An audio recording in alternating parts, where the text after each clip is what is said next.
बहुत बहुत धन्यवाद डॉक्टर प्रभाकरन जी।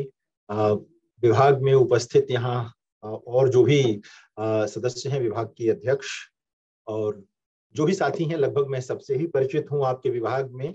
आपसे पहले से परिचित था, एक आध कोई और सदस्य आए हों जिनसे ना परिचित हूँ नहीं तो लगभग परिचित हूँ। और पहले भी मैं मेरे ख्याल से 2-3 बार आपके विभाग आ चुका हूँ। बहुत पहले शायद 2006-07 में एक बार आया था पहली बार, और उसके बाद फिर आया था एक दो बार वाइवा लेने के लिए।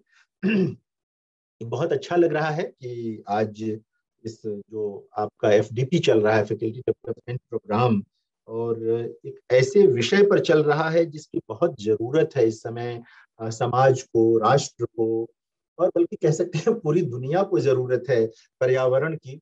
हम लोगों ने विकास तो बहुत कर लिया, लेकिन इस विकास में हमने प्रकृति का बहुत विनाश किया है।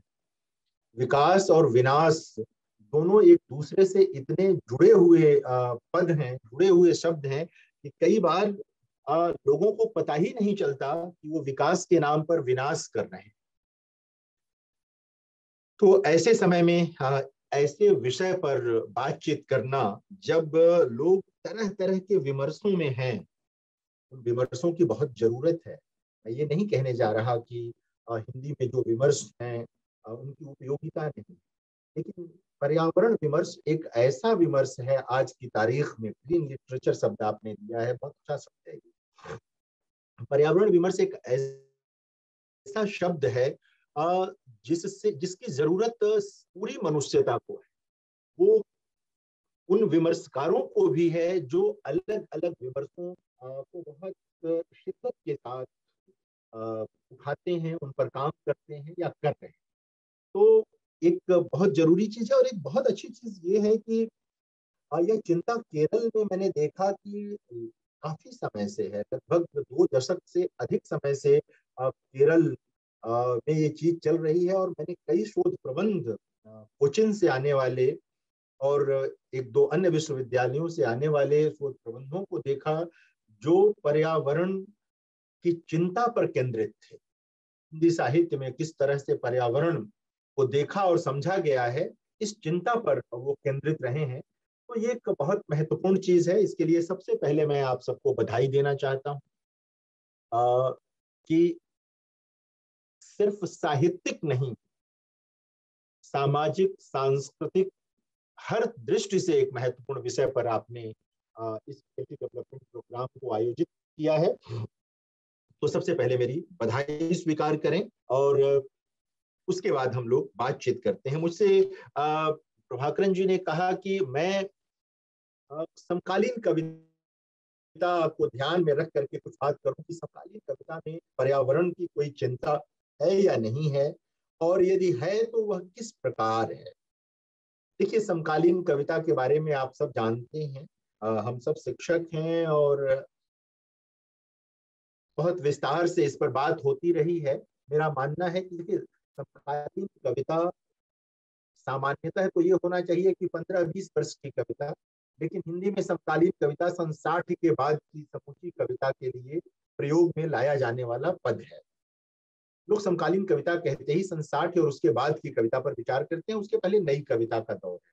कुछ लोग अति उत्साह में स्वतंत्रता के बाद के ही साहित्य को या कविता को जो है वो समकालीन कविता के दायरे में रख लेते हैं, लेकिन मोटे तौर पर सन 60 के बाद की जो कविता है वो समकालीन कविता के दायरे में आती है।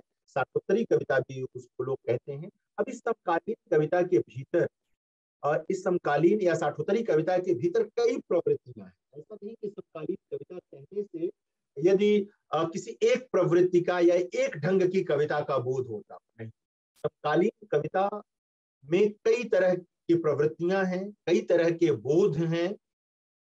बल्कि बाद में जो दर्शकों के आधार पर जो कविता के अध्ययन की शुरुआत हुई, उससे पता चलता है कि बहुत सारी भिन्नताएं आती हैं। सन 60 के बाद की कविता में आप आएंगे तो आप देखेंगे कि वहां नक्सलवाड़ी आंदोलन के प्रभाव की कविता है, वहां इमरजेंसी के आने पर उसके विरुद्ध लिखी गई कविता है, आपातकाल के विरुद्ध लिखी गई कविता है। फिर थोड़ा आगे बढ़ेंगे, 8वें दशक के कवि जो कहे जाते हैं, अरुण कमल, राजेश जोशी, उदय प्रकाश, मंगलेश डबराल, असद जैदी वगैरह, इनके वहां आएंगे तो देखेंगे आप कि राजनीतिक और सामाजिक चेतना दोनों एक साथ कैसे घुल मिल गई है। आवाज थोड़ा मध्यम हुआ है। जो लाउडनेस थी नक्सलवाड़ी के दौर की या इमरजेंसी के दौर की, वो लाउडनेस थोड़ी सी कम होती है इस दौर में आकर की। मैं पृष्ठभूमि के तौर पर ये बातें आपसे कर रहा हूँ। उसके बाद क्रमशः फिर नवे दशक के कवि आते हैं, जहां पर घर और परिवार की चिंता भी एक महत्वपूर्ण चिंता की तरह शामिल होती है। उसके पहले के कवियों ने घर की चिंता को, 8वें दशक के कवियों ने भी अपने पहले संग्रह तक घर की चिंता को थोड़ा दूर ही रखा था। बाद में मंगलेश डबराल का संग्रह ही आया, घर का रास्ता, और बहुत सारी चीजें इस तरह की हुई। फिर आखिरी दशक की कविता आई, और ये जो पूरा कविता का परिदृश्य है पिछले 60-61 वर्ष का, समकालीन कविता का, तो इसमें कई राजनीतिक प्रवृत्तियां भी काम करती हैं। इसमें बहुतेरे ऐसे कवि रहे जिन पर सोशलिज्म का प्रभाव रहा। राम मनोहर लोहिया का जो सोशलिज्म है उसका गहरा प्रभाव रहा। कई लोग नहीं जानते और उन कवियों को भी मार्क्सवादी कवि के रूप में पढ़ाते हैं। मसलन रघुवीर सहाय, सर्वेश्वर दयाल सक्सेना बहुत दूर और देर तक लोहिया के सोशलिज्म के प्रभाव में रहे। विजय देव नारायण शाही, मलयज, ये सब लोग मार्क्सवादी नहीं थे। रघुवीर सहाय की कविता को तो धड़ल्ले से लोग मार्क्सवादी कवि के रूप में पढ़ा देते हैं और कभी ध्यान भी नहीं देते। वो मार्क्सवादी नहीं थे, ये और बात है कि उनकी कविता वही बात कहती है जो किसी मार्क्सवादी कवि की कह सकती है, क्योंकि कविता जो एक समाज बनाने का स्वप्न देखती है, वह तो समतामूलक समाज का ही स्वप्न देखती है। तो वो वहां एक चीज निकल करके आती है।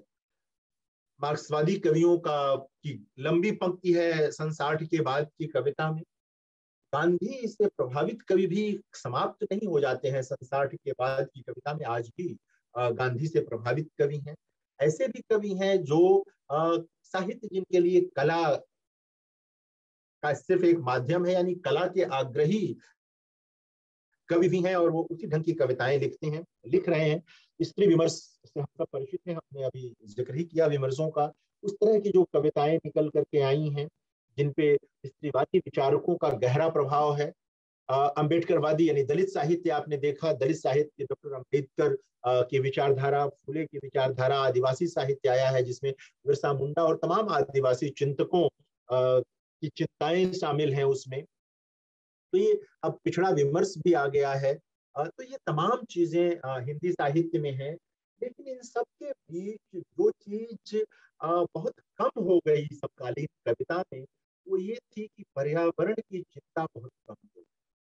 कवियों ने कविताएं लिखी, घनघोर राजनीतिक कविताएं लिखी, बहुत अच्छी बात है। राजनीति तो है ही, समाज में है, उसके बिना काम नहीं चल सकता। तमाम सांस्कृतिक प्रश्नों को लेकर कविताएं लिखी। जो सामाजिक व्यवस्था है उसको लेकर हमारे कवियों ने बहुतेरी कविताएं लिखी, संग्रह के संग्रह हैं। लेकिन बड़े से बड़े कवि के वहां भी आप देखेंगे कि बहुत कम कविताएं हैं जो नदियों पर केंद्रित हों, जो नदियों के एक तरह से समाप्त होने या नदियों के सूखने या प्रदूषित होने की समस्या पर कविताएं। ऐसी बहुत कम कविताएं हैं हमारे पास जो जंगलों के विनाश की ओर इशारा करती हूँ कि जंगलों को विनष्ट किया जा रहा है और समाप्त किया जा रहा है। तो मैं ये कह रहा था कि बहुत कम कविताएं हैं जो इन चिंताओं पर केंद्रित, जंगलों के विनाश पर केंद्रित हैं। नदियों का जिक्र मैंने कहा, और पर्वतों पर जो तमाम तरह की आपदाएं विपदाएं आ रही हैं उनको लेकर बहुत कम कविताएं।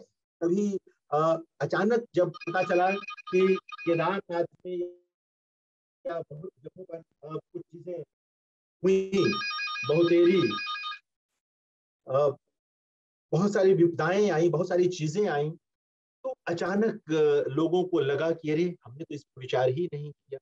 पहाड़ खिसकने को लेकर तमाम जगहों पर जो पहाड़ खिसके, पहाड़ के जंगलों में जो आग लगी, चारों तरफ जो विपदाएं आई, इस ओर कवियों का ध्यान बहुत बहुत पहले कुछ उपन्यासकारों ने अलग अलग समयों पर इस तरह की कृतियां लिखी थी। कुछ कवियों ने भी इस तरह की कृतियां लिखी थी। भगवती चरण वर्मा की एक बहुत महत्वपूर्ण उपन्यास है सामर्थ्य और सीमा, कभी पढ़ना चाहिए उसको। उपन्यास तो कई है इस तरह के, रामदास मिश्र का जल टूटता हुआ, पानी के प्राचीर, और भी बहुत सारी कृतियों में आपको इस तरह के चीजें मिलेंगी। पुराने कवियों के वहाँ आप, पुराने माने मतलब वरिष्ठ कवियों के वहाँ, जो जिनमें से अब बहुत तेरे नहीं है, नदी की चिंताओं पर कविता है। हम लोगों का ये जो समय है पूरा का, इसमें भी नदी, जंगल, समुद्र को लेकर कविताएं हैं, लेकिन उसमें कई बार उसके सौंदर्य की कविताएं, हालांकि हम उसको भी ये मान लेते हैं, यदि आप नदी के सौंदर्य की कविता लिखते हैं, आप पहाड़ के सौंदर्य की कविता लिखते हैं, तो कहीं ना कहीं अपने पाठक के मन में, उसकी चेतना में पहाड़, नदी, वृक्षों के प्रति प्रेम पैदा करने की कोशिश करते हैं। यह एक महत्वपूर्ण चीज है। लेकिन इसके साथ साथ यदि तमाम जो प्रदूषण है, तमाम तरह की जो विपदाएं हैं प्रकृति के संबंध में, उनको लेकर यदि आप कुछ लिखते हैं तो ज्यादा महत्वपूर्ण बनती है। ये अच्छा है कि कम ही कम सही, लेकिन है बहुत। हमारे पुराने कवि हुए, आप सब जानते हैं, सब साहित्य के विद्यार्थी हैं। हिंदी के लोग विशेष रूप से जानते होंगे, इसमें शायद मलयालम के साथी भी हैं इसमें कुछ लोग।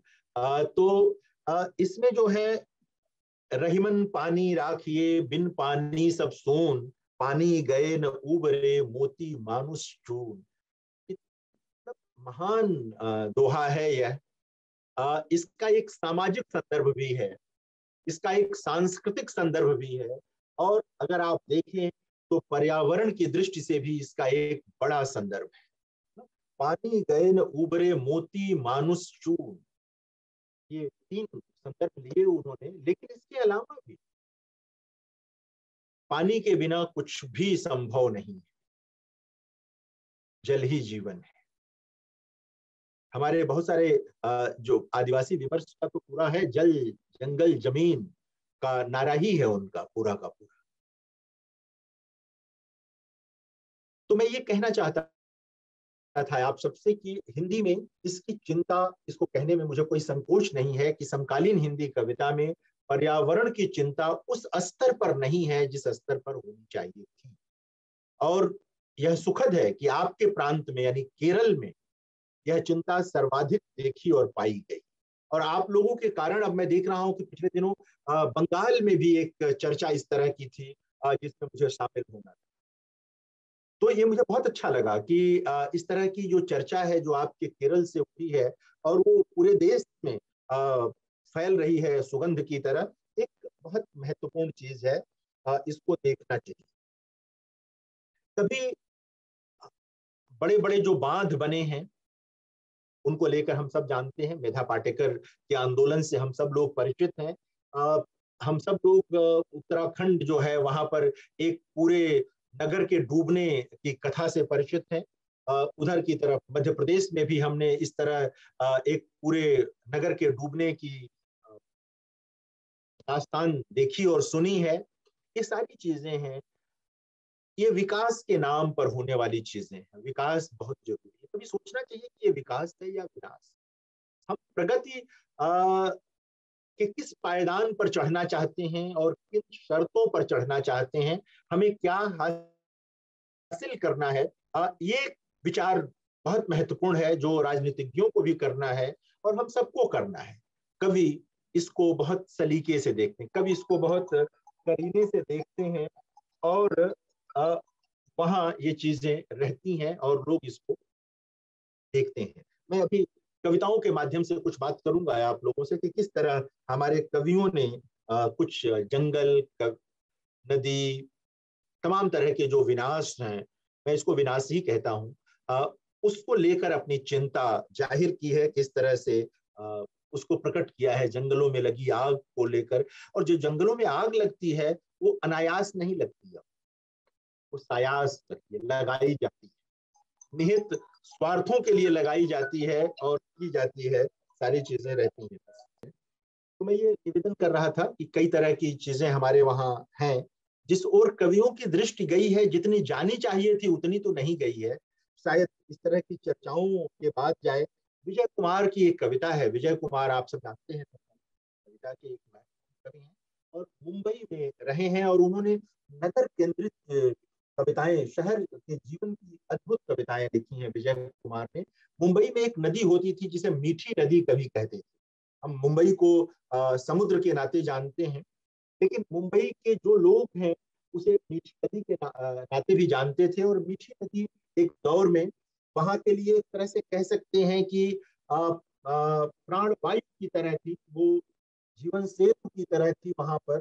लेकिन धीरे धीरे शहर का सारा कचरा उसमें गया और वो एक नाले में बदल गई पूरी की। अभी वो एक नाले में बदल चुकी मीठी नदी, जाहिर है कि जहरीली नदी में बदल चुकी है, नाले में बदल चुकी है। उसको लेकर एक लंबी कविता लिखी विजय कुमार ने, और वो कविता जरूर पढ़ी जानी चाहिए। हालांकि थोड़ी जटिल विन्यास की कविता है, उसमें कई राजनीतिक संदर्भ हैं कि आजादी के तुरंत बाद जब पंडित नेहरू उधर गए और सोवियत संघ से जब वहां के नेता आए थे, वहां से छिपाए थे, तो कैसे वहां से गुजरे थे मीठी नदी के किनारे से, बहुत सारी स्मृतियां उस कविता में दर्ज हैं। और यह कि हमने ये कौन सा विकास का मॉडल बनाया है, हमने ये कौन सा विकास किया है जहां पर हम अपनी नदियों को नष्ट कर रहे हैं। नदियां माएं हैं, तो कैसे हम इन चीजों को खत्म कर रहे हैं, कैसे ये चीजें समाप्त हो रही हैं, ये एक महत्वपूर्ण चिंता की तरह विजय कुमार की उस कविता में दर्ज है। 8वें दशक के कवि के रूप में, आलोचक के रूप में विजय कुमार को लोग जानते हैं। बहुत सारे लोग तो उनको आलोचक ही के रूप में जानते हैं, लेकिन वो एक बहुत महत्वपूर्ण कवि भी हैं। रात पाली नाम का उनका आखिरी संग्रह था अब तक का जो प्रकाशित है, और बहुत महत्वपूर्ण कविताएं उसमें हैं। तो एक पर्यावरण की दृष्टि से जब भी मैं विचार करता हूं, मुझे वो मीठी नदी एक शोक गीत की तरह दिखाई देती है। वो एक शोक गीत है। नदियों की मृत्यु भी आ, मनुष्य की मृत्यु से कम त्रासद नहीं होती। नदियों की मृत्यु से एक पूरा समाज पंगु हो जाता है। व्यक्ति की मृत्यु से कई बार एक परिवार पंगु होता है। कुछ लोग उससे प्रभावित होते हैं, कुछ बहुत महान लोगों की बात छोड़ देते हैं, लेकिन अगर कोई नदी मर जाती है तो एक उसके इर्द गिर्द एक पूरा समाज एक तरह से मर जाता है, या उस समाज के मरने की सूचना देता है किसी नदी का मरना, किसी नदी का सूखना, और किसी नदी का प्रदूषित हो जाना निहित स्वार्थों के लिए। आप में से कम लोगों को शायद पता होगा कि नैनीताल नाम की जो जगह है, जो तालाबों के लिए जानी जाती है, झीलों के लिए जानी जाती है, और जहाँ के झील के का पानी ही जो है वो वहां पर जीवन संचालित करता है, वहां पर भी वो झील और तमाम पानी प्रदूषित होने लगा है। लोग अगल बगल दूर दूर घर बनाने लगे। ये जो पर्यटन है, इस पर्यटन के बहुत सारे सकारात्मक पक्ष हैं, लेकिन इस पर्यटन के नाते यह भी हुआ है कि जो तमाम सैलानी आते हैं वो उस तरह का आचरण नहीं कर पाते नदियों के साथ, झीलों के साथ, पहाड़ों के साथ, समुद्रों के साथ, जैसा कि उन्हें करना चाहिए। वो अपने शौक पूरा करके चले जाते हैं। नदियां धीरे धीरे एक तरह से नदियों को, इन जगहों को स्लो पॉइजन मिलता रहता है, धीमा जहर मिलता रहता है इनको, और ये जगहें इसी तरह से खत्म हो जाती हैं, समाप्त हो जाती हैं। तो ये एक महत्वपूर्ण चीज है जिसको रेखांकित किया जाना चाहिए कि कैसे हम चीजों को देखें।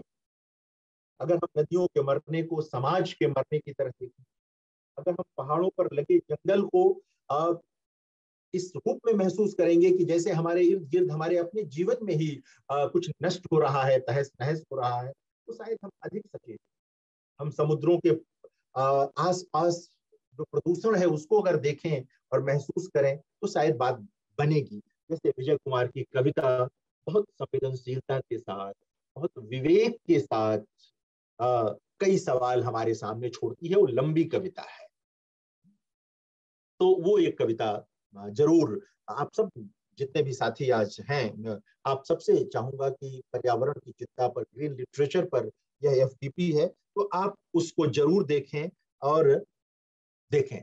आप देखिए ना कि पर्यावरण की चिंता न करने का यह नतीजा है कि पहले हम लोग कहीं भी पानी पी लेते थे, इधर से भी गुजरे पानी पी लिया, किसी नल का हो, किसी कुएं का हो, लेकिन अब हम नहीं पी पाते हैं। हम बने, कोई भी नहीं पी पाता, मजबूरी हो तो अलग मसला है, नहीं तो प्रदूषण इस कदर धरती के भीतर भी समा गया है कि बहुत नीचे जाने पर जो स्तर पर पानी मिलता है वह पानी पीने लायक है। तो तटीय इलाके हैं, वहां की मुश्किलें तो और भी ज्यादा है। तो किस तरह से हमने प्रकृति से स्वाभाविक रूप से मिलने वाली चीज जो पानी है, उस पानी को भी नहीं छोड़ा, और अब पानी का व्यापार होने लगा। पानी बोतल बंद पानी मिलने लगा, और बोतल बंद पानी पीने की शुरुआत हो गई। हर जगह बोतल बंद पानी, ये चीज है। ये पर्यावरण की चिंता न करने के कारण हुआ है। विकास और विनाश के बीच जो बारीक अंतर है, उस अंतर को न महसूसने के कारण यह हुआ है। इसको कहीं ना कहीं देखने और जानने की जरूरत थी, महसूसने की जरूरत थी, जो लोगों ने नहीं की। जैसा मैंने कहा, उपन्यासों में तो बहुत सारे प्रश्न आए हैं, हम चूंकि कविताओं पर ही बात करेंगे और कविताओं को लेकर के ही बहुत सारी चीजें आगे बढ़ेंगे हम लोग और करेंगे। तो ये सब चीजें रहेंगी। मैं बताऊं आपको, कुछ कविताएं रखना चाहता हूं और करना चाहता हूँ, बात बात में तो करना चाहता हूं, और सारी चीजें हैं इस तरह। केदारनाथ सिंह के पास कई ऐसी कविताएं हैं जो बड़े कवि, ज्ञानपीठ पुरस्कृत कवि, आप सब जानते हैं उनसे, इसलिए मैंने उनका नाम लिया। केदारनाथ सिंह के वहाँ ऐसी बहुत सारी कविताएं हैं जिनमें पर्यावरण की चिंता किसी न किसी रूप में जरूर अभिव्यक्त हुई है।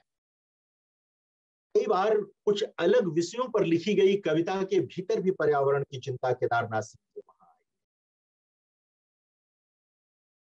तुलनात्मक अंतर भी है कि पहले नदी कैसी थी, अब नदी कैसी हो गई, और ऐसी क्यों हो गई, यह सवाल भी उन कविताओं में। चिड़ियों के पलायन को लेकर कविता है केदारनाथ सिंह के वहां, और जाहिर है कि चिड़ियों का पलायन सीधे ग्रीन लिटरेचर से जुड़ा हुआ मसला है, सीधे पर्यावरण से जुड़ा हुआ मसला है। ये चिड़ियों का पलायन कर जाना, महानगरों में तो बहुत मुश्किल है अब चिड़ियों को देख पाना। आपको याद होगा कुछ वर्ष पहले ये लगातार बहस हो रही थी कि गौरैये अब कहीं नहीं, गौरैयों का एकाएक महानगरों से समाप्त हो जाना, खाली हो जाना, छोटी से खाली हो जाना एक बड़ी समस्या थी, बड़ी चिंता की चीज थी, लेकिन वो खत्म हो गई। गौरैये अब यदा कदा गांव में तो दिखते हैं, शायद कोचिन के आसपास दिखते हैं वो बाग बगीचों में, और आपके शहरों में, ये सौभाग्य की बात है। लेकिन ये सच्चाई है। बीच के दिनों में बहुत दुखद प्रसंग आया, अभी जब लॉकडाउन का, कोरोना में पिछले वर्ष, उस समय जब शहर में लोग नहीं निकल रहे थे, एकाएक दिल्ली का आसमान बिल्कुल साफ, पक्षी एकदम लोगों की छत पर आने लगे थे, उनको लग रहा था कि अब कोई खतरा नहीं है किसी तरह का। मतलब कहते हैं कि पर्यावरण की दृष्टि से वह समय इतना सुंदर सुंदर हो गया था कि आप उसका वर्णन करते करते थक जाएंगे। इतने दृश्य थे, इतने तरह के दृश्य, प्रकृति के सौंदर्य के मामले में, सुख के मामले में, वो फिर खत्म हो गए, वो फिर दोभर है। इस समय दिल्ली में पराली की जो गंध है और तमाम उससे मौसम एकदम लगता है कोहरा छाया हुआ है दिल्ली में। धूप भी निकलती है तो वो साफ साफ नहीं दिखाई देती है। हाँ? ऐसे में तो ग्रीन लिटरेचर याद आएगा, क्योंकि लिटरेचर ही है, वो साहित्य ही है जो कहीं ना कहीं हमें वह चेतना देता है कि किस तरह हम प्रकृति के साथ पेश आए, समाज के साथ पेश आए, लोगों के साथ पेश। वो हमारी कथारसिस करता है, हमारा विरेचन करता है। घोंसलों का इतिहास एक कविता है केदारनाथ से, वहां लंबा बताते हैं चिड़ियों। अब देखिए ना, आपने घोंसले, आपने याद करें कि घोंसले कब आपने देखे थे, घोंसले कब आपकी अ, देखने में आए थे आसपास, छोटे गांव शहरों वालों को जो देखा होगा, लेकिन महानगरों की स्थिति थोड़ी भिन्न हो गई है। हालांकि मैं जिस परिसर में रहता हूँ, इंदिरा गांधी राष्ट्रीय मुक्त विश्वविद्यालय के परिसर में, यहाँ प्राकृतिक सौंदर्य बहुत है और यहाँ घोंसले भी हैं, चिड़िया भी है। लेकिन शेष दिल्ली में के बहुत सारे हिस्सों में ऐसा नहीं है। इस तरह की चीजें रह जाती हैं। मैं ऐसा मतलब कई महत्वपूर्ण कवियों का मैं नाम लूं, अरुण कमल का नाम लूं, विजेंद्र का नाम लूं, लीलाधर मंडलोई का, राजेश जोशी का, हरीश्चंद्र पांडे का, कुंवर नारायण का, गंगा प्रसाद विमल का, सदानंद शाही का, लीलाधर जगुड़ी का, नवल शुक्ल का, रामदरस मिश्र का, बद्री नारायण का, मंगलेश डबराल का नाम मैंने लिया था पहले भी, केदार जी का लिया, कैलाश वाजपेयी का, वीरेंद्र डंगवाल का, मदन कश्यप का, बलदेव बंसी का, नीलाभ का, ज्ञानेंद्र पति का, सबका, यहाँ तक कि जो कथाकार के रूप में प्रसिद्ध हैं गोविंद मिश्र, उन्होंने भी कुछ अच्छी कविताएं लिखी हैं। प्रेम शंकर शुक्ल का, इंदु जैन का, मतलब बहुत कम से कम आपको मैं एकांत श्रीवास्तव का, अनामिका का, सविता सिंह का, नीलेश रघुवंशी का, मनोज कुमार झा का, ये तमाम कवि हैं जिनके वहां आपको पर्यावरण की चिंता की कविताएं मिल जाएंगी हैं। अब तो पूरी पूरी कविताएं अब तो पूरी पूरी कविताएं हैं लोगों के पास इस चिंता को व्यक्त करने वाली। तो ये एक बहुत महत्वपूर्ण चीज है कि, और मैं बताऊं कि ये चिंता एकाएक फिर आई है। लोग भूल गए थे, जैसा मैंने आरंभ में निवेदन किया कि लोग एकदम भूल गए थे। एक हिंदी के कवि हुए हैं, आप लोग पता नहीं जानते हैं कि नहीं, केदारनाथ सिंह के समकालीन कवि थे, नाम था देवेंद्र कुमार। उनको लोग बंगाली जी के नाम से पुकारते थे। वो गीतकार भी थे और कविताएं भी लिखते थे। हिंदी में विभाजन है तो इसलिए मैं इस में कह रहा हूँ। और उनका पहला संग्रह पहचान सीरीज में अशोक वाजपेयी ने छापा था, कैफियत नाम से। बाद में बहस जरूरी है नाम का उनका संग्रह एक छपा। उनके मृत्यु के बाद बहुत सारी चीजें छपी, जिसमें उनका एक गीत संग्रह भी था। उनका एक प्रसिद्ध गीत है जो 1964-65 में धर्मयुग के पन्ने पर प्रकाशित हुआ था। मतलब जो कविता का पन्ना होता है बड़े सुंदर ढंग से, और पूरे देश में वो गया था।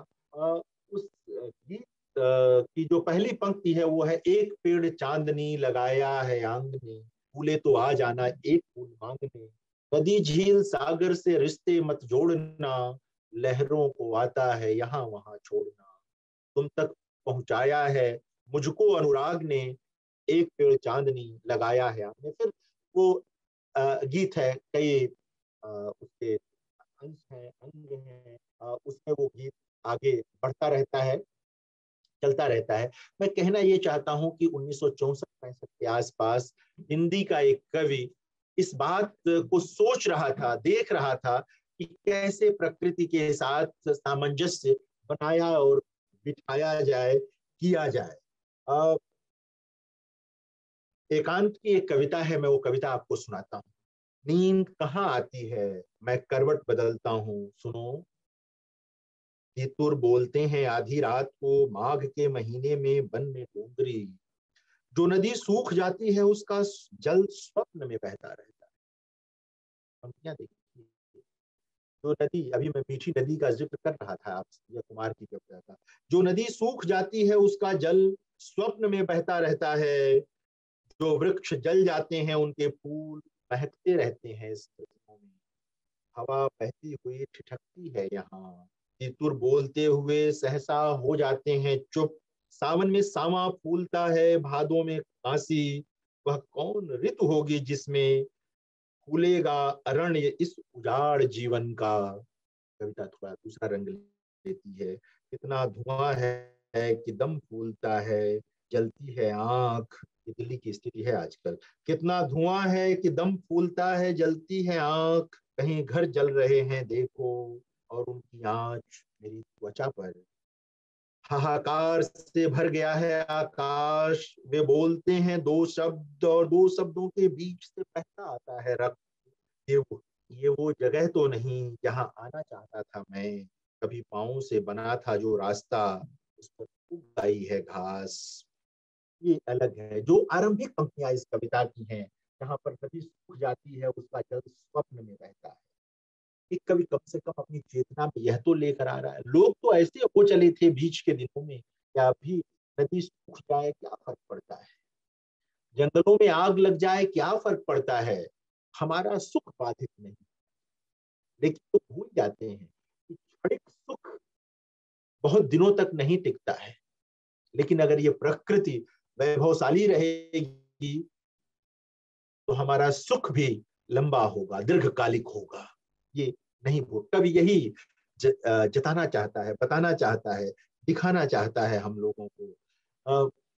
ऋतुराज की एक कविता है अरावली रुदन। ऋतुराज उस कविता में ये जो पर्वत श्रृंखला है अरावली, उसकी मार्मिक दास्तान कहते हैं। कैसे पर्वत विलाप कर रहे हैं, कैसे चीजें नष्ट हो गई, कवि ने इसको पकड़ा है। यही है, यही देखिए क्या है कि समय की चेतना यही है। एक समय में राजनीति बदल रही है, वह बहुत दिखने वाली चीज होती है, साधारण कवि भी उसको पकड़ लेते। लेकिन प्रकृति नष्ट हो रही हो, अचानक कवि नहीं पकड़ पाते। जब बड़ी घटनाएं हो जाती हैं प्रकृति को लेकर, तो बहुतेरे लोग उसमें कविता लिख देते हैं, ले आते हैं। लेकिन इन सबसे पहले जो नोटिस कर लेता है, उसको बार बार याद किया जाता है और देखा जाता है। अरावली ने जो अग्नि उन्हें जीवित रखने के लिए दी थी, वह तो कभी की बुझ गई है। अरावली की यात्रा करते वक्त राख और हड्डियों का भारी बोझ हर वक्त महसूस होता है।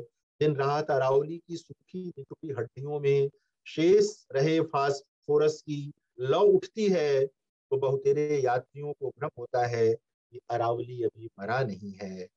सच तो यह है कि अरावली एक बहुत विशाल स्मशान में बदलकर हमें धीरे धीरे मरते हुए देख रहा।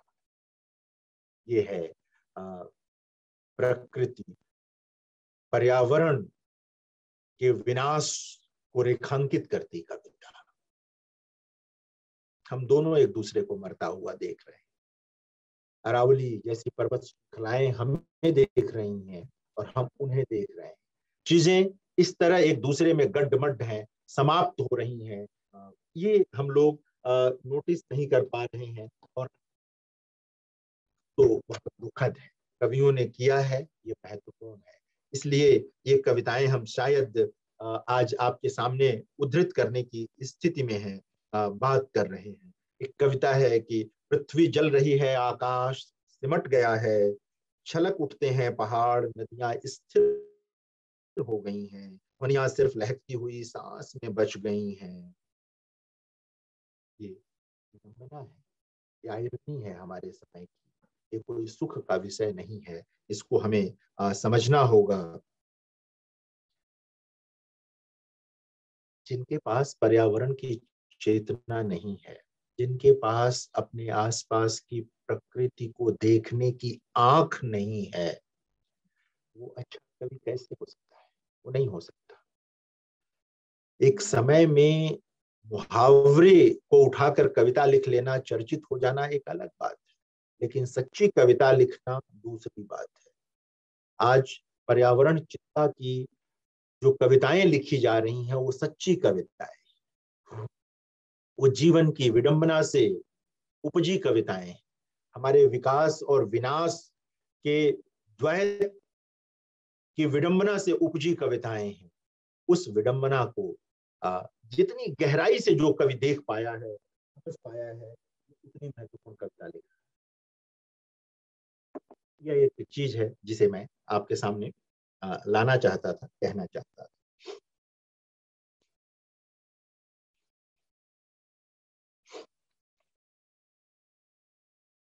हरिश्चंद्र पांडे की भी एक कविता है कि एक नदी सूख गई,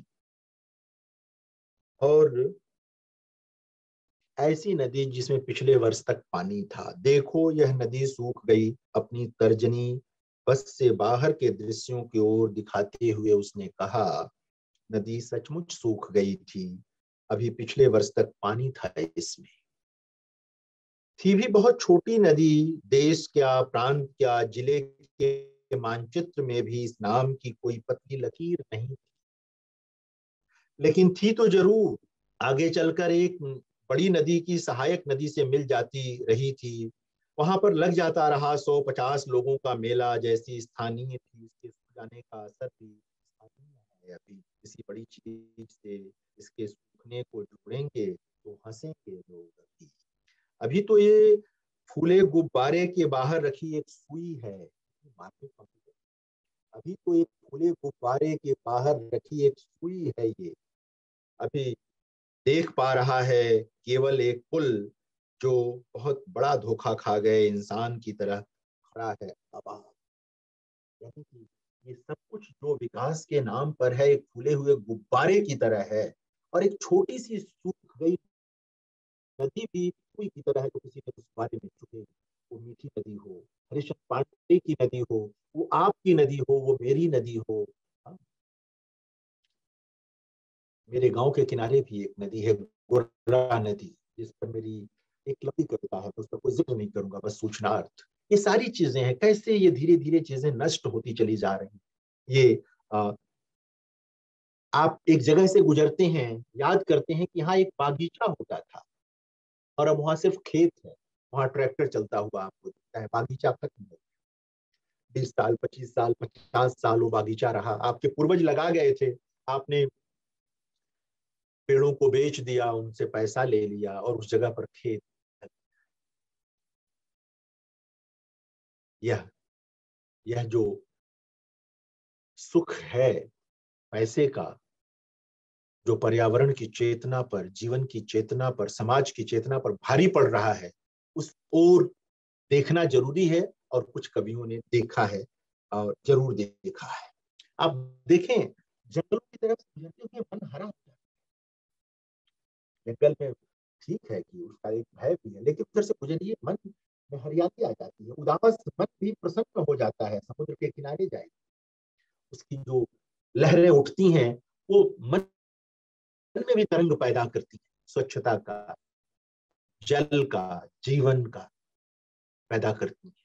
पहाड़ों पर जाइए तो उनके जो उत्तुंग शिखर हैं, वो मन को एक पवित्रता से भर देते हैं। ये चीजें नहीं होंगी तो मन की हरियाली कहाँ से आएगी, मन के भीतर की तरंग कहाँ से आएगी, मन के भीतर की जो एक निर्मल किस्म की पवित्रता है, निर्भ्रांत किस्म की पवित्रता है, वो कहाँ से आएगी, कौन देगा? ये सवाल बड़ा बड़ा सवाल है, इसको देखने की जरूरत है। और गंगा प्रसाद विमल पहाड़ों के रहने वाले थे, हालांकि बाद का उनका जीवन दिल्ली में बीता था। उनकी कविता है, काश पेड़ों के पांव होते, काश पेड़ों के पांव होते। और पेड़ों के पांव होते तो अपनी जगह तलाश लेते। वो मनुष्य जिस तरह उनको नष्ट कर रहा है, शायद नष्ट नहीं कर पाता। दरअसल मनुष्यों की दिक्कत यह है कि वो प्रकृति का रहस्य समझ नहीं पाते। प्रकृति अक्सर मनुष्यों को समझ लेती है, लेकिन हम और आप नहीं समझ पाते उसे, और इसमें खेला हो जाता है, इसमें चीजें बिगड़ जाती हैं। राजेश जोशी के पास कई कविताएं तालाब को लेकर, भोपाल शहर जो उनका अपना शहर है, उसके बहाने पर्यावरण की चिंताएं उनकी कविताओं में है, कई कविताओं में है। और एक कविता है उनकी, किस्सा तालाब का, जिसको कहते हैं कि मैंने मिनरल वाटर की एक बोतल खरीदी और एक अखबार, और प्लेटफॉर्म पर लगी एक बेंच पर बैठ गया। और इसके साथ साथ फिर वो कई जिक्र उसमें आता है, मिनरल वाटर विडंबना से देखिए, अखबार, वो भी पेड़ पौधों कागज के बनने की जो पूरी प्रक्रिया है, हम सब जानते हैं। इसलिए आजकल चेतना जगी है कि जितना कम से कम कागज खर्च किया जाए, वो बहुत महत्वपूर्ण होगा, वो बहुत काम का होगा। ये सारी चीजें, वह फकत पानी नहीं था कि जिसे पी पी कर किसी को कोस देता, उससे मुंह धोना संभव था, न कुल्ला करना, वह खरीदा हुआ था और महंगा भी। उसका हर घूंट अलग से उतरते हुए एक सिक्के की तरह बचता था। एक उसका जो दूसरा पहलू है कविता, वह भी लेकर सामने आती है। जाहिर है कि कोई भी बड़ी कविता इकहरी नहीं होती है, कई चीजों को संस्पर्श करती हुई आगे बढ़ती है। उसकी प्राण वस्तु में कई किस्म के रसायन घुले होते हैं एक कविता में, तो इस कविता में वो सारी चीजें हैं। हाँ? इस विडंबना की पहचान बड़ी है। और मैं बराबर निवेदन करता हूँ लोगों से कि बड़ा वही होता है जो अपने समय की विडंबनाओं की तीक्ष्ण पहचान करता है, गहराई में उतरता है। जो नहीं उतर पाता वो अपने समय का प्रतिनिधि कवि नहीं होता। मैं नहीं जानता कि आपकी तरफ क्या हुआ, लेकिन उत्तर भारत में कुएं सूख गए। जिन कुओं पर मेरे अपने बचपन तक हम जाया करते थे, उसके जगत पर बैठ करके पानी निकालते थे, बाहर नहाते थे, वो कुएं अब सूख गए। उसमें घास है या गांव भर की गंदगी उसमें गिरा दी गई। हैंड पाइप आ गया, नलका आ गया, लोग उससे पानी पीने लगे। ये विकास है, लेकिन कुएं के साथ की जो चीज थी उसका नष्ट होना अपने आप में आ, कोई बहुत सुख का प्रसंग नहीं है कि कहा जाए कि चलिए हैंड पाइप आ गया तो कुआं क्या होगा। ठीक है, उसे पानी निकालने में श्रम लगता था, लेकिन प्रकृति के साथ कुएं का जो पूरा एक तरह से मेल है समाज के साथ, उन सबको समाप्त करना विकास का सूचक नहीं है। नहीं देखना चाहिए। कुओं का होना, कुएं के सूखने का एक प्रसंग यह भी है कि पानी का स्तर बहुत नीचे चला गया। हमने पानी सोख लिया, हमने अपनी आवश्यकता से अधिक पानी बहाया। हम पानी की इज्जत नहीं करते। पानी भी एक दिन हमारा इज्जत करना छोड़ देगी और फिर जाहिर है कि हम सब नहीं होंगे। हम लोगों का बचना मुश्किल हो जाएगा। आप जो कूड़ा कचरा है महानगरों में चारों तरफ फैला हुआ देखिए, ये सब पर्यावरण को प्रदूषित करने वाली चीज ही है। जाहिर है कि ग्रीन लिटरेचर के माध्यम से, ऐसी अच्छी कविताओं के माध्यम से इसकी चेतना हो, शायद हम समाज को बदल पाएंगे। समाज बदलने का काम सिर्फ राजनीतिक कविताएं नहीं करती, यह भी एक राजनीति। पर्यावरण की चेतना भी एक राजनीति है। यह जीवन की राजनीति, यह स्वास्थ्य की राजनीति है, इसमें जीवन स्वस्थ रहना बहुत जरूरी है। ये उसकी राजनीति है और इसको हमें समझना होगा, तभी कोई बात बनेगी। ऐसी चीजें नष्ट होती चली गई हैं।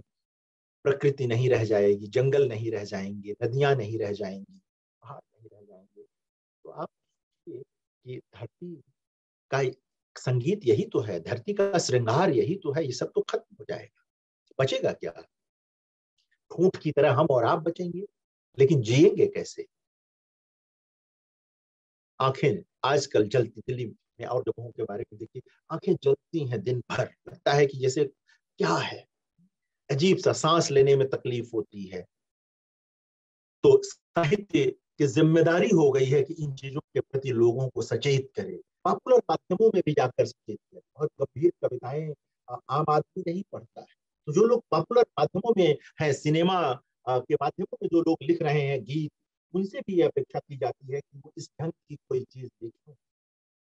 जैसे कभी आजादी की लड़ाई के दिनों में हर जोर जोर के टक्कर में संघर्ष हमारा नारा है, जैसी कविताएं लिखी गई, वैसी कविताओं की जरूरत है आज सिनेमा की दुनिया में, जो बताएं कि ये पेड़ हमारे प्राण हैं, ये नदियां हमारी आत्मा है, ये जंगल ये हमारे लिए प्राणवायु रचते हैं।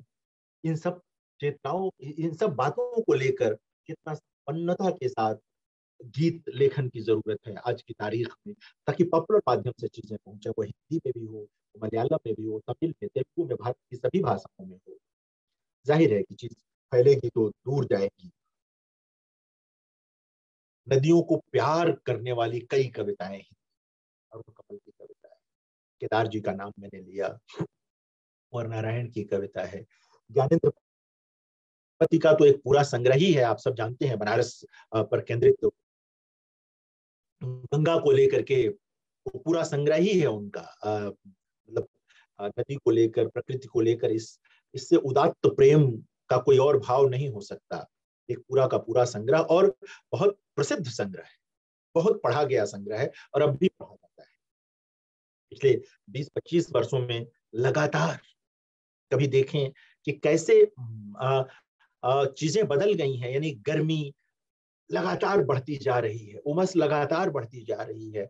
मतलब जिस मौसम का जो आनंद है वो तो अपनी जगह है, लेकिन वो कहीं कुछ विकृत रूप में हमारे सामने आ रहा है। जाहिर है ये सब असंतुलन से हो रहा है, और इस असंतुलन का रेखांकन साहित्य में ही होगा, कविता में होगा, कहानियों में होगा, उपन्यास में होगा, सिनेमा में होगा, जो भी कला के चित्रकारी में होगा, यानी चित्रकला में होगा, जो भी आर्ट फॉर्म है हमारे, सब जगह होना चाहिए। और कविता में मैंने कहा कि बहुत तो नहीं, लेकिन हुआ है और लगातार हो रहा है। मैंने केरल के कई हिंदी कवियों की कविताओं में पर्यावरण की गहरी चिंता को देखा है। ये एक महत्वपूर्ण चीज है, जबकि वो हरा भरा प्रदेश है, हरियाली चारों तरफ, जैसे लगता है ना मन नृत्य करने लगे, वैसी हरियाली केरल में है। बावजूद इसके वहां ये चिंता है, तो लोग सचेत हैं कितने, जबकि जिन जगहों पर ये चीजें नष्ट हो गई हैं वहां पर ये चिंता न के बराबर दिख रही है। ऑक्सीजन दिनों दिन कम होता जा रहा है हमारे समाज में। संबंधों का ऑक्सीजन भी कम हो रहा है और प्रकृति का ऑक्सीजन भी कम हो रहा है। दोनों की जरूरत है हमें, संबंधों के ऑक्सीजन की भी जरूरत है और प्रकृति के ऑक्सीजन की भी जरूरत है। वो कहाँ से आएगा अगर हम पर्यावरण की चिंता नहीं करेंगे? तो जो कवि इस तरह की कविताएं लिख रहे हैं, हाँ, उसको देखने की जरूरत है, मुझे की कविताओं को देखने की जरूरत है। राजेश जोशी का जिक्र किया मैंने, अरुण कमल का जिक्र किया मैंने। इन सब लोगों को देखने की जरूरत है, जानने की जरूरत है। अगर सिर्फ मैं कविताओं का जिक्र करूं तो कम से कम 100-150 कविताओं का जिक्र आज कर ही सकता हूँ। हालांकि मेरे अनुसार हिंदी जिस बड़े विशाल वर्ग की भाषा है, उस हिसाब से 100-200 कविताएं बहुत कम कविताएं, हजारों कविताएं होनी चाहिए ग्रीन लिटरेचर के नाम पर। हजारों कविताएं होनी चाहिए पर्यावरण की चिंता की, जो हमें बात बात पर सचेत करें, बात बात पर हमें कहीं ना कहीं करें। नदियां जिस तरह सहती हैं, बर्दाश्त करती हैं, अगर उनके पास आवाज होती तो वो शायद कब का प्रतिकार कर देती, लेकिन उनका प्रतिकार दूसरे ढंग से होता है। कभी भयानक बाढ़ के रूप में उनका प्रतिकार आता है, कभी उनके सूख जाने में उनका प्रतिकार आता है, कभी उनका जल जहरीला हो जाता है, इसमें उनका प्रतिकार झलकता है। इन सबका रेखांकन बहुत जरूरी है, इन सबको देखना और दिखाना जरूरी है। कई बार लोग कहते हैं कि नदी मतलब प्रलय ला रही है। क्यों नहीं लाएगी? अगर हम नदी के साथ एक बेहतर सामंजस्य नहीं रखेंगे तो प्रलय तो आएगा ही, वो किसी न किसी रूप में आएगा, नष्ट होगा। हमें उसको समझना होगा, और जाहिर है कभी उसको समझ रहे हैं, रेखांकित कर रहे हैं। कभी हम लोग सोचते नहीं, हम लोग साबुन लिए जाते हैं, सर्फ लिए जाते हैं और नदियों में उसे बहा देते हैं, सोचते हैं बह जाएगा। ये साबुन नदी में जाएगा, सर्फ नदी में जाएगा, ये सब जाएगा तो कहाँ जाएगा? और अरबों लोग जब ये काम करेंगे, करोड़ों लोग जब ये काम करेंगे, तो कहाँ जाएगा? उसको जहर बन ही जाना है। अमृत को जहर बनने में बहुत देर नहीं लगती, और विकास के नाम पर हमने अमृत को जहर ही बनाया है। कुछ विकास जरूरी होते हैं, होना ही चाहिए, लेकिन कुछ विकास पर हमें ठहर कर सोचने की जरूरत होती है कि वो विकास किस तरह हो ताकि हम लोग भी सकुशल रहें, जी सकें, मशीन होकर के न रह जाए। ये तमाम चीजें हैं, तमाम बातें हैं। मुझे लगता है कि अब समापन का भी समय हो रहा है।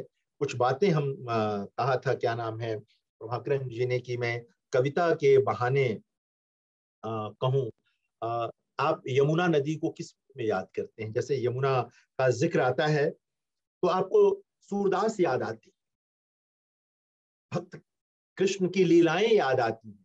लेकिन आज यमुना की स्थिति क्या है कि आप यमुना में नहा नहीं सकते, आप यमुना का पानी सीधे सीधे पी नहीं सकते। ये स्थिति हो गई है। एक हमारा महाकवि यमुना के सौंदर्य का वर्णन करता है, उसके जल की पवित्रता की बात करता है, और हम उसमें खो जाते हैं, महाकवि सूरदास। और दूसरी ओर आज हमने उसी यमुना को कहां पहुंचा दिया है? नए कवियों ने, यमुना के इस नए रूप पर भी कविताएं, और इसका दोष जाहिर है कि हम सब पर आता है, हम सब इसके दोषी हैं। तो बहुत अच्छा लगा आप लोगों से इस पर बात करके। मैं बराबर कहता हूं लोगों से कि आंख का पानी बचाइए और धरती का भी। आंख का पानी भी जरूरी है और धरती का पानी भी जरूरी है। इनमें से कोई भी एक चीज अगर अनुपस्थित हो जाएगी तो जीवन दूभर हो जाएगा। ये इसीलिए मैं कह रहा था कि संबंधों का और प्रकृति दोनों के ऑक्सीजन की जरूरत है। वही आंख का पानी भी वही रूपक है, उसी रूप में वो चीज हमारे पास आती है। जिस तरह हम अपने सांसों की चिंता करते हैं, जिस तरह हम अपने जीवन की चिंता करते हैं, उसी तरह हमें नदियों, पहाड़ों और जंगलों के सांसों की चिंता करनी होगी, और कवि कर रहे हैं। हिंदी कविता में ऐसी उल्लेखनीय कविताएं तो हैं ही, जहां पर प्लास्टिक के उपयोग को लेकर प्रश्नांकन है, नदियों के सूखने का प्रश्नांकन है, नदियों के प्रदूषित होने का प्रश्नांकन है, नदियों की सुंदरता का भी वर्णन है, पहाड़ों पर लगे आग का वर्णन है, उसके पीछे की राजनीति का वर्णन है, उसके पीछे का जो पूंजीवादी तंत्र है उसका वर्णन है।